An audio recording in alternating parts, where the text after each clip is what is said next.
প্রিয় শিক্ষার্থী বন্ধুরা, তোমরা তোমাদের শিক্ষার সমস্ত তথ্য জানতে এবং সকল সমস্যার সমাধান জানতে এখনই জয়েন করো আমাদের ফেসবুক গ্রুপে। ফেসবুক গ্রুপের লিংক দেওয়া আছে ডিসক্রিপশন বক্সে। আসসালামু আলাইকুম বন্ধুরা, স্বাগতম ওয়াইস পয়েন্টের এই নতুন পর্বে। কেমন আছো বন্ধুরা? নিশ্চয়ই তোমরা সবাই ক্লান্ত, তাই না? এতগুলো পরীক্ষা হয়ে গেল তোমাদের, এবং তাও নতুন শিক্ষা পাঠ্যক্রম অনুযায়ী। বন্ধুরা, আজকের এই ভিডিওতে আমরা ষষ্ঠ শ্রেণীর গণিত পরীক্ষার প্রশ্ন কিরকম হতে পারে তার উপর ভিত্তি করে আমরা কিছু আলোচনা করব। বন্ধুরা, আমরা এখানে একটি এক সেট প্রশ্ন তৈরি করেছি। তোমাদেরকে এই প্রশ্নগুলো সমাধান করা কিংবা এই প্রশ্নগুলো নিয়ে আলোচনা করার পূর্বে একটি বিষয় জানিয়ে দিতে চাই, আর তা হচ্ছে এই প্রশ্নগুলো কিন্তু বোর্ডের কোনো প্রশ্ন নয়, বরং এটি একটি ডেমো কোশ্চেন। অর্থাৎ তোমাদের আগের যে পরীক্ষাগুলো হয়েছে সেই পরীক্ষাগুলোর উপরে আলোচনা পর্যালোচনা করে তোমাদের সামনে গণিত পরীক্ষাটি কেমন হতে পারে কিংবা সেই পরীক্ষায় কিরূপ প্রশ্ন থাকতে পারে তার উপর ভিত্তি করে আমি এখানে কিছু প্রশ্ন তৈরি করেছি। বন্ধুরা, এটি মূলত তোমাদের অধ্যায় 1 এবং অধ্যায় 2 এই দুটি অধ্যায়ের উপরে ভিত্তি করে কিছু ডেমো কোয়েশ্চেন তৈরি করা। এই কোয়েশ্চেনগুলো যদি তোমরা সলভ করো তাহলে এগুলো সলভ করতে গিয়ে তোমাদের গণিত শেখা হবে, এবং তার সাথে সাথে তোমাদের একটি বুঝেও এসে যাবে যে তোমাদের গণিত পরীক্ষার প্রশ্নগুলো কিরূপ হতে পারে। বন্ধুরা, একটি বিষয় তোমাদের জন্য লক্ষণীয়, সেটি হচ্ছে তোমাদের এর আগের যে পরীক্ষাগুলো হয়েছে ইংরেজি এবং অন্যান্য বিষয়, স্বাস্থ্য সুরক্ষা এবং অন্যান্য যে বিষয়গুলোর উপর তোমাদের পরীক্ষা হয়েছে, তার সাথে কিন্তু গণিত পরীক্ষার একটি খুবই বড় অমিল রয়েছে। কি অমিল বন্ধুরা? বন্ধুরা, অমিলটা হচ্ছে এই, অন্যান্য বিষয় কিন্তু তোমাকে বর্ণনা কিছু লিখতে হয়েছে, কোনো একটা বিষয় সম্পর্কে জেনে তার উপরে বর্ণনাগত বিষয় কিছু লিখতে হয়েছে, তাই না? কিন্তু গণিত পরীক্ষায় কিন্তু তোমাকে এরকম কোন একটা বর্ণনা লিখতে বলা হবে না, বা কোনো একটা নতুন একটা বিষয় তোমার সামনে নিয়ে এসে বলা হবে না যে এটা সম্পর্কে লেখো, বরং তোমাকে বইয়ের ভিতরে যে গণিতগুলো রয়েছে সেই গণিত থেকেই কোনো একটা বিষয় তুলে দিবে এবং সেগুলো সমাধান করতে বলবে। অর্থাৎ এই গণিত পরীক্ষায় তোমাদেরকে অনেক সাবধান হতে হবে এবং তোমাদের বইয়ের ভিতরে যে সকল গণিত রয়েছে সেগুলোকে ভালোভাবে সমাধান করতে হবে, ভালোভাবে প্রস্তুতি নিতে হবে। তাহলেই তোমরা একটা ভালো প্রস্তুতি নিয়ে ভালো একটি পরীক্ষা দিতে পারবে। চলো বন্ধুরা, আর দেরি না করে শুরু করা যায়। বন্ধুরা দেখো, কাজ 1-এ আমি কি দিয়েছি। কাজ 1-এর প্রশ্নটি একটু দিকে তাকাও। ষষ্ঠ শ্রেণীর ছাত্রী রাইসা ও ফারিহা তাদের শিক্ষা প্রতিষ্ঠানের মাঠের কেন্দ্রবিন্দু শূন্য বিন্দু থেকে ডান দিকে 4 ধাপ ও বাম দিকে 7 ধাপ অতিক্রম করে যথাক্রমে এ ও বি বিন্দুতে পৌঁছায়। ডান দিকে ধনাত্মক বিবেচ্য। বন্ধুরা, এই প্রশ্নটি তোমাদের গণিত বইয়ের পৃষ্ঠা 33-এর একক কাজ এর সাথে সম্পর্কিত। অর্থাৎ তোমাদের যদি তোমরা গণিত বইয়ের পৃষ্ঠা 33 দেখো, পৃষ্ঠা কত 33, তাহলে সেখানে তোমরা একটা একক কাজ পাবে, একক কাজ। ঠিক আছে, এই পৃষ্ঠা 33-এর যে একক কাজটি রয়েছে সেই একক কাজটি সমাধান করলে তোমরা কিন্তু এই কাজ 1 এটাও সমাধান করতে পারবে। এটি কিন্তু বন্ধুরা তোমাদের দ্বিতীয় অধ্যায়ের পৃষ্ঠা 33-এর একক কাজ। এখানে মূলত তোমাকে সংখ্যারেখায় যোগ করতে বলা হয়েছে এবং সংখ্যারেখায় অবস্থান বের করতে বলা হয়েছে। বন্ধুরা, নিশ্চয়ই তোমরা দ্বিতীয় অধ্যায়ের অঙ্ক সমাধানের সময় সংখ্যারেখার সমাধান করেছো। সংখ্যারেখায় কিভাবে বিন্দু আঁকতে হয়, কিভাবে বিন্দু নির্দেশ করতে হয়, কিভাবে সংখ্যারেখা ব্যবহার করে যোগ বিয়োগ করতে হয়, এগুলো নিশ্চয়ই তোমরা শিখেছো দ্বিতীয় অধ্যায়। সেটিকে ব্যবহার করে তোমরা কাজ 1 সমাধান করবে। এখানে একটি মাছের কথা বলা হয়েছে যার কেন্দ্রবিন্দু দেওয়া হয়েছে 0, এবং সেই কেন্দ্রবিন্দু থেকে বলা হয়েছে যে যেহেতু রাইসার নামটি প্রথমে আছে আর ফারিহার নামটি পরে, তাই রাইসারটা প্রথম আসবে। অর্থাৎ রাইসা ওই কেন্দ্রবিন্দু থেকে ডান দিকে 8 ধাপ এগিয়েছে, এটি মূলত 8 লেখা ইংরেজিতে, এবং বাঁ দিকে 7 ধাপ অতিক্রম করেছে। কে? সে হচ্ছে ফারিহা। তাহলে এবং তাদের অবস্থানকে আমরা এ ও বি বিন্দু দিয়ে প্রকাশ করছি। এবং প্রথম প্রশ্নটি হচ্ছে এ ও বি এর অবস্থান সূচক সংখ্যা চিহ্ন সহ লেখো। অর্থাৎ এ বিন্দু এবং বি বিন্দু, এ বিন্দু দ্বারা বোঝাচ্ছে রাইসা কোন বিন্দুতে আছে, বি বিন্দু দ্বারা বোঝাচ্ছে ফারিহা কোন বিন্দুতে আছে। অর্থাৎ 0 থেকে ডান দিকে 8তম বিন্দু এবং 0 থেকে বাঁ দিকে 7তম বিন্দু, এই দুইটা মিলিয়ে আমি এ এবং বি বিন্দু পাবো, তাই না? আর এখানে আমাকে প্রশ্ন করেছে সেই এ এবং বি বিন্দু, এই দুটি বিন্দুর অবস্থান সূচক সংখ্যা লেখো। আশা করি তোমরা এটি পারবে। তারপরে দেখো, রাইসা ও ফারিয়ার অবস্থান সংখ্যারেখায় দেখাও। তোমরা নিশ্চয়ই সংখ্যারেখা আঁকা শিখেছো। সংখ্যারেখার মাঝখানে 0 থাকে, ডান দিকে ধনাত্মক সংখ্যা আর বাঁ দিকে থাকে ঋণাত্মক সংখ্যা। সেই সংখ্যারেখা ব্যবহার করে তুমি এ ও বি বিন্দুর মাধ্যমে রাইসা এবং ফারিহার অবস্থান দেখাবে। এরপরে দেখো কোশ্চেনটা কি বলেছে, রাইসা ও ফারিহা আরো এক ধাপ অগ্রসর হলে তাদের অবস্থান সূচক সংখ্যারেখা ব্যবহার করে যোগ করো। অর্থাৎ রাইসা এবং ফারিহা যদি এক ধাপ করে আগায় তাহলে তাদের যে অবস্থান আছে সেই অবস্থানটি কিরূপ হবে। অর্থাৎ অবস্থানে যে আমরা সংখ্যা পাবো, যেমন রাইসার জন্য পাচ্ছি, রাইসার প্রথমে সে 8 ধাপ এগিয়েছে, এখন দেখো সে আরো এক ধাপ এগোচ্ছে না, তাহলে সে এখন বর্তমানে কোথায় আছে, 8 ধাপের থেকে আরো এক ধাপ এগুলো 9তম ধাপে আছে। আবার ফারিয়া কোথায় ছিল, 7তম ধাপে ছিল, এখন যদি আরো 1তম ধাপ এক্সট্রা আগায় সে কিন্তু 8তম ধাপে আছে, -8তম ধাপে, যেহেতু বাম দিকে। এরকম তাদের এই ধাপসমূহ দেখে তোমাকে তাদের এই ধাপসমূহ সংখ্যাগুলো দিয়ে কি করতে হবে, বলছে যে সংখ্যারেখায় ব্যবহার করে যোগ করো, অর্থাৎ তোমাকে যোগ করতে হবে সংখ্যারেখা ব্যবহারের মাধ্যমে। বন্ধুরা নিশ্চয়ই তোমরা সংখ্যারেখা ব্যবহারের মাধ্যমে যোগ করা শিখেছো, তার মাধ্যমে তোমরা সংখ্যারেখা ব্যবহার করে যোগ করো। বন্ধুরা এবার কাজ 2টাকে দেখো। কাজ 2-এ কি বলা আছে, তোমার 4 জন বন্ধু গ্রীষ্মের ছুটিতে বেড়াতে গেল, একজন শ্রীলঙ্কা, একজন সৌদি আরব, একজন বাকিরা ভারত ও নেপালে। ফিরে এসে সবাই তাদের অভিজ্ঞতা বর্ণনা করলো, সবাই বিভিন্ন স্থানে তাপমাত্রা নিয়ে কথা বললো, কেউ বললো সে বরফ দেখেছে, কেউ বললো সে মরুভূমি দেখেছে। বন্ধুরা তাদের এই দেখা অনুযায়ী শিক্ষক একটি ছক আঁকলেন যেখানে বিভিন্ন স্থান এবং তাদের তাপমাত্রা দেওয়া আছে। যেমন কলম্বো, সেখানকার তাপমাত্রা 0 ডিগ্রি থেকে 30 ডিগ্রির মধ্যে।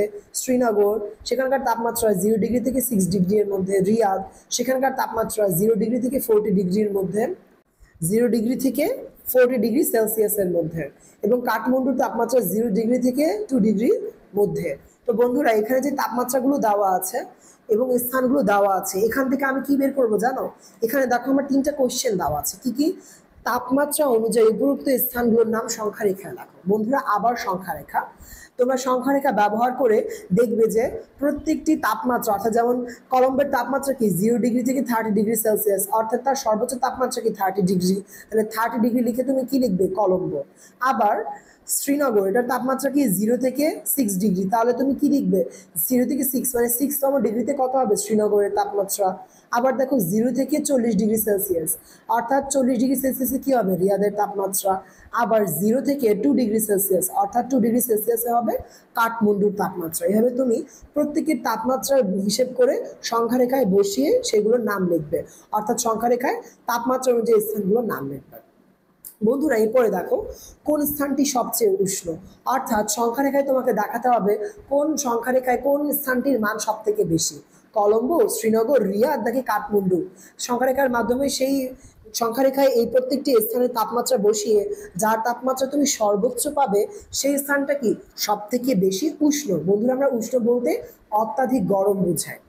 এর পরের কোশ্চেনটা কি বন্ধুরা, পরের কোশ্চেনটা বলা হয়েছে যে সকল স্থানের তাপমাত্রা 10 ডিগ্রি সেলসিয়াসের কম সে সকল স্থানের নাম লিখো। অর্থাৎ তোমাকে এখানে সংখ্যারেখায় এখানে যে তুমি প্রত্যেকটা স্থানের তাপমাত্রা বসিয়েছো, বসিয়ে দেখো তো কার মান সব থেকে কম, বিশেষ করে 10-এর কম, যাদের তাপমাত্রা 10 ডিগ্রি সেলসিয়াসের কম সে সকল স্থান এদের মধ্যে যারা, তাদের নাম লিখতে হবে। তার মানে তোমাদের এরকম প্রশ্ন আসতে পারে। বন্ধুরা আমি কিন্তু তোমাদেরকে এই ভিডিওতে প্রশ্নগুলো সমাধান করিয়ে দিচ্ছি না, বরং প্রশ্নের উপর একটি ধারণা দিচ্ছি। এই প্রশ্নগুলোর সমাধান তোমরা নিজেরা করবে, তোমরা চেষ্টা করবে, যদি তোমরা নিজেরা সমাধান করতে পারো তাহলে তো খুবই ভালো। সমাধান করে কিন্তু আমাকে কমেন্ট বক্সে জানাবে যে তোমরা সমাধান করেছো, কি কি কোনটা কোনটা সমাধান করতে পেরেছো আমাকে কমেন্ট বক্সে জানাবে। এবং যারা যারা যা পারোনি তা পরবর্তীতে আমি তোমাদের এগুলোর সমাধান নিয়ে একটি ভিডিও করব, সেই ভিডিওতে তোমরা এগুলোর সমাধান পাবে এবং সেই সমাধানগুলো তোমরা পরবর্তীতে সলভ করে নিতে পারবে। আপাতত তোমরা কি করবে, বাসায় বসে এগুলো করার চেষ্টা করবে, প্র্যাকটিস করার মাধ্যমে তোমরা নিশ্চয়ই এটি সমাধান পেয়ে যাবে। বন্ধুরা এই কাজ যে 2টা রয়েছে এটি কিন্তু তোমাদের পৃষ্ঠা 25, তোমাদের বইয়ের পৃষ্ঠা 25-এর তোমাদের যে একক কাজ রয়েছে, একক কাজ 2 নম্বর একক কাজটার সাথে মিল রেখে আমি এই কোশ্চেনটি করেছি। তাহলে তোমরা তোমাদের গণিত বইয়ের পৃষ্ঠা 25-এর একক কাজ 2 নম্বর দেখে এই কোশ্চেনটাকে সমাধান করার চেষ্টা করবে, আশা করি তোমরা পারবে। বন্ধুরা এর পরের কোশ্চেনটার দিকে আমরা যাই। পরের কোশ্চেনটাতে কি বলা হয়েছে দেখো তো, পরের কোশ্চেনটা কাজ 3, বসাকের একতলা বাড়ির ছাদে এবং নিচের গুদাম ঘরে যাওয়ার জন্য একটি সিঁড়ি আছে। এবারে বাড়ির মেঝে থেকে উপরে ওঠার প্রত্যেকটি সিঁড়ি ধনাত্মক পূর্ণ সংখ্যা এবং নিচে গুদামে যাওয়ার জন্য প্রত্যেকটি সিঁড়ি ঋণাত্মক পূর্ণ সংখ্যা এবং সমতল মেঝে শূন্য নির্দেশ করে। নিচের বাক্যগুলো পড়ো এবং খালি ঘর পূরণ করে দুটি করে দেখানো হলো। অর্থাৎ এখানে খালি ঘর বলতে এখানে তোমাকে প্রত্যেকটা আনসার বের করতে বলছে, ঠিক আছে? প্রত্যেকটা বাক্য পড়ে আনসার বের করতে বলছে এবং তার আগে তোমাকে এই জিনিসটা বুঝে নিতে হবে। কাজ 3-এ আমাকে কি বলা হয়েছে? বলা হয়েছে যে ধরো বসাকের বাড়ি একতলা, ঠিক আছে, যার উপরে আছে ছাদ এবং নিচে কি আছে? গুদাম ঘর। অর্থাৎ তুমি যদি বাড়ির নিচে যাও, অর্থাৎ মাটির নিচে, তুমি কি পাবে? একটি গুদাম ঘর পাবে। বন্ধুরা, তোমরা নিশ্চয়ই আজকাল গুদাম ঘর কখনো দেখতে পাও না, কিন্তু তোমরা যারা ঢাকায় বা বিভিন্ন শহরে থাকো, তারা কিন্তু যারা বিল্ডিং এ থাকো তারা কিন্তু দেখে থাকবে বড় বড় বিল্ডিং এর নিচে একটা নিচতলা থাকে, যাকে আমরা গ্রাউন্ড ফ্লোর বলি। তো আমরা এই গুদাম ঘরটাকে অনেকটা গ্রাউন্ড ফ্লোরের মতো চিন্তা করতে পারি। তাহলে বন্ধু, এটাকে যদি আমি তোমাদেরকে দেখাই চিত্রের মাধ্যমে, এটা দেখতে কিরূপ দেখাবে? এটা দেখতে কাইন্ড অফ এরকম আসবে। বন্ধুরা, যদি তোমরা দেখো, আমি যদি তোমাদেরকে এই সমস্যাটা সমাধান করে দেখাই, ধরো আমি তোমাদেরকে একটি চিত্র এঁকে দেখালাম। ধরো এই চিত্রে আমার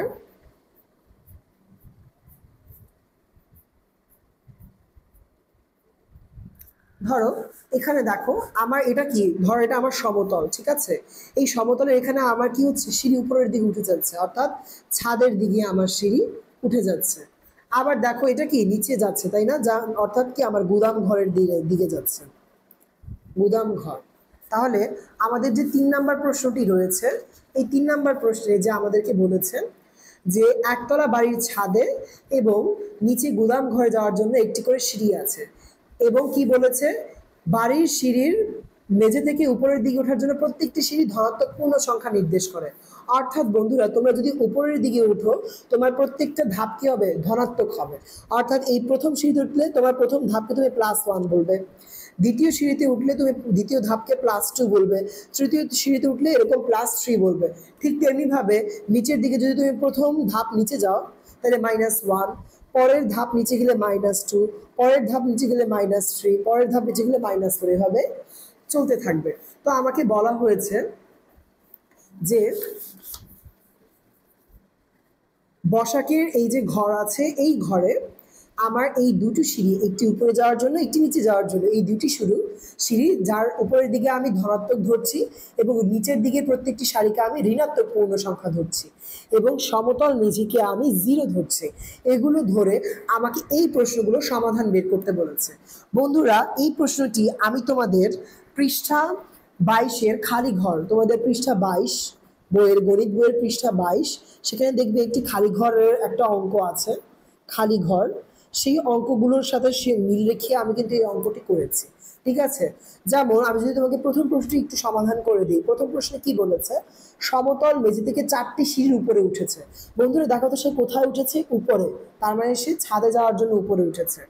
সে যেহেতু ছাদে যাওয়ার জন্য উপরে উঠেছে, তাহলে আমি প্লাস সংখ্যা ধরবো। আর সে কয়টি সিঁড়ি উপরে উঠেছে? 4টি সিঁড়ি। তাহলে কত হবে? +4। তাহলে এখানে যে বলেছে সমতল মেঝে থেকে 4টি সিঁড়ি উপরে উঠলে কত হবে, তাহলে রেজাল্ট কি হবে? +4। ঠিক তেমনি ভাবে দেখো, সমতল মেঝে থেকে 8টি সিঁড়ি নিচে নামলে কি হবে? বন্ধুরা খেয়াল করো, এখানে আমাকে কি করতে বলেছে? নিচে নামতে বলেছে। আর নিচে নামলে আমাকে কি বলেছে? প্রত্যেকটি নিচে যাওয়ার জন্য, নিচে গুদাম ঘরে যাওয়ার জন্য যে প্রত্যেকটি সিঁড়ি, তাদেরকে আমি কি বলবো?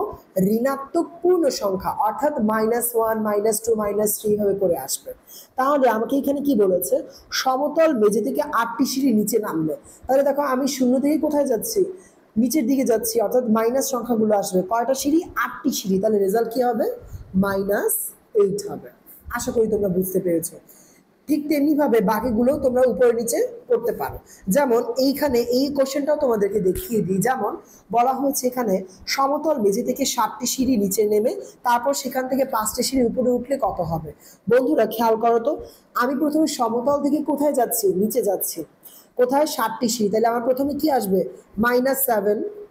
তারপরে কি বলছে? সেখান থেকে 5টি সিঁড়ি উপরে উঠবো। এখন উপরে উঠলে কি হবে? +5, তাই না? +5। তাহলে আমাকে বলছে যে উপরে উঠলে কত হবে, অর্থাৎ আমাকে -7 +5 এই পুরোটা করে আমার রেজাল্ট বের করতে হবে। তাহলে যোগ করো, -7 + 5 কত হবে -2। অর্থাৎ সে যদি 60টি সিঁড়ি নিচে নামে আবার 5টি সিঁড়ি উপরে উঠে, তাহলে সে কততম সিঁড়িতে থাকবে? নিচের 2তম সিঁড়িতে। এই 2 দ্বারা দ্বিতীয় নাম্বার সিঁড়ি বোঝায় আর মাইনাস দ্বারা নিচের বোঝায়, তাহলে নিচের 2 নম্বর সিঁড়িতে সে অবস্থান করবে। আশা করি এর বাকি প্রশ্নগুলোর আনসারও তুমি এভাবে করতে পারবে। বন্ধুরা এরপরে এই কোশ্চেনের আরো একটি আমি কাজ লিখেছি, কাজ 4। বন্ধুরা এই কোশ্চেনটা কিরকম আমরা একটু দেখি। এখানে এই কোশ্চেনটা আমি কিন্তু তোমাদের পৃষ্ঠা 3-এর একক কাজ দিয়ে দিয়েছি। কোনটা? পৃষ্ঠা 3। পৃষ্ঠা 3-এর একক কাজ 2। এই কাজের মধ্যে আমার কি দেওয়া আছে বন্ধুরা, যদি আমরা একটু দেখি। রহিম তার বন্ধুদের সঙ্গে আলোচনা করছিল যে প্রাক যুগের মানুষ কিভাবে সংখ্যা লিখত। যেমন ইনকা সভ্যতার লোকেরা দড়ি গিট বেঁধে সংখ্যা লিখত, মিশরীয়রা চিত্র এঁকে, রোমানরা রোমান বর্ণের মাধ্যমে। তাদের শ্রেণী শিক্ষক তাদেরকে রোমান সংখ্যায় লেখা শেখাচ্ছিলেন এবং তাদের শ্রেণীতে কাজ দিলেন। বন্ধুরা এটা আমি তোমাদের পৃষ্ঠা 3-এর একক কাজ 2-এর সাথে মিল রেখে দিয়েছি। দেখো তো এখানে আমি কি কি বলেছি। যেমন প্রথমে বলেছি 9, 17, 25 এই সংখ্যাগুলোকে রোমান সংখ্যার নিয়মে প্রকাশ করতে। তারপরে 41, 59, 73 এই সংখ্যাগুলোকে রোমান সংখ্যায় প্রকাশ করতে। আবার 111, 1971, 2041 এই সংখ্যাগুলোকে রোমান সংখ্যার নিয়মের মাধ্যমে প্রকাশ করতে। তোমাদের এই সংখ্যাগুলো মূলত তোমাদের বইয়েও দেওয়া আছে এবং রোমান সংখ্যা কেমনে প্রকাশ করতে হয় সেগুলো তোমাদের বইয়ে দেওয়া আছে। তো তোমরা বই থেকে দেখে করার চেষ্টা করবে এই কাজটা। আশা করি তোমরা পারবে। তোমরা যারা যারা অঙ্ক করতে পারবে এবং যে সকল কাজ করতে পারবে তারা কিন্তু আমাকে তোমাদের যে মেসেজের বক্স আছে সেখানে মেসেজ করে আমাকে জানাবে যে কে কে কয়টা কয়টা করতে পেরেছো এবং কি কি করতে পারোনি তাও আমাকে জানাবে। তার উপর ভিত্তি করে আমি তোমাদের এই প্রশ্নগুলো এই কাজগুলো সমাধান করার কিন্তু একটি উত্তরপত্রের জন্য ভিডিও তৈরি করব। আশা করি বন্ধুরা তোমরা এই কোশ্চেনগুলো করতে পারবে এবং তোমরা বাসায় চেষ্টা করবে।